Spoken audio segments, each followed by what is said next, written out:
जय श्री महाकाल दोस्तों।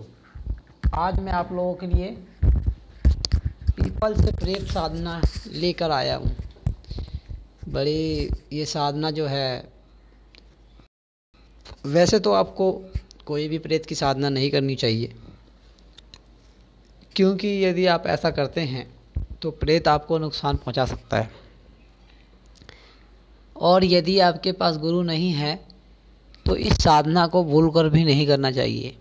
पीपल प्रेत साधना करने से पहले आपको किसी योग्य गुरु से संपर्क करना चाहिए।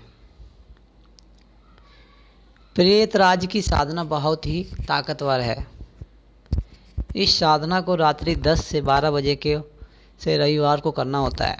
समय एक ही चुनना है।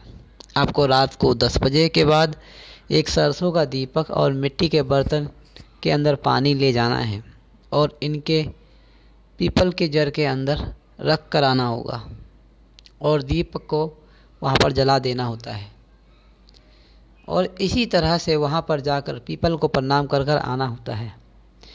इस प्रकार कहा जाता है कि 10 दिन के बाद प्रेतराज बोलना शुरू कर देता है, लेकिन साधक उससे बात नहीं करता है। 21वें दिन थोड़े मीठे चावल वहाँ पर चढ़ाने होते हैं। इस दिन यह प्रत्यक्ष आ जाता है। उसके बाद आपको 3 वचन लेने होते हैं।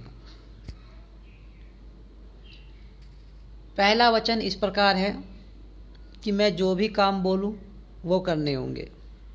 दूसरा वचन इस प्रकार है, मैं जब भी बुलाऊं आना होगा। तीसरा वचन इस प्रकार है, आप मेरे परिवार को कभी नुकसान नहीं पहुंचाओगे। पीपल से प्रेत साधना का और भी तरीके हैं, अन्य तरीके भी हैं। पीपल साधना के अनेक तरीके हो सकते हैं। इस तरीके से अंदर रात को 10 से 12 से करते हैं। सबसे पहले 3 अगरबत्ती लेकर जाएं और वहाँ पर जाकर जला कर आना है और पीपल को प्रणाम कर कर आएँ। इसके अलावा वहाँ पर जाने से पहले एक रोज़ मिट्टी का कटोरा में पानी भर कर ले जाना होता है। इसके अलावा मोतीचूर का लड्डू भी लेकर जाना होता है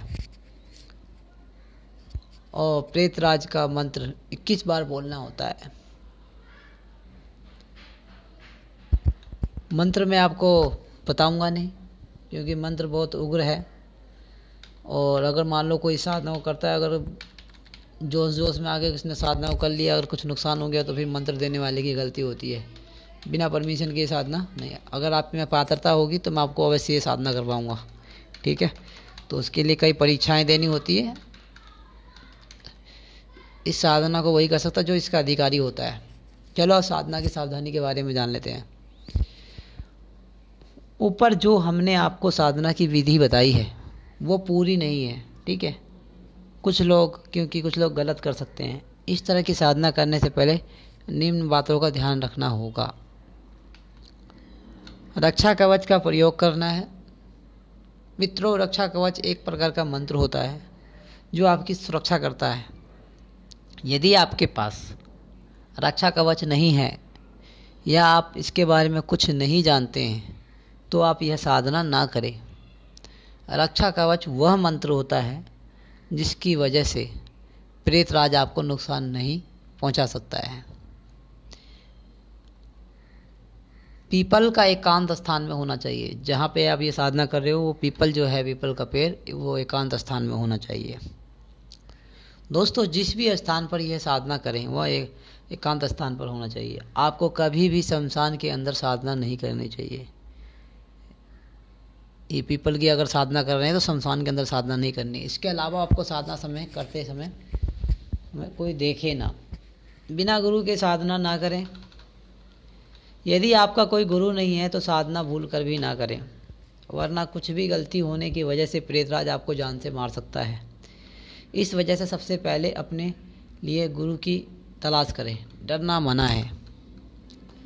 यदि आप प्रेतराज की साधना करना चाहते हैं तो आपको डर को अपने दिमाग से निकाल देना होगा।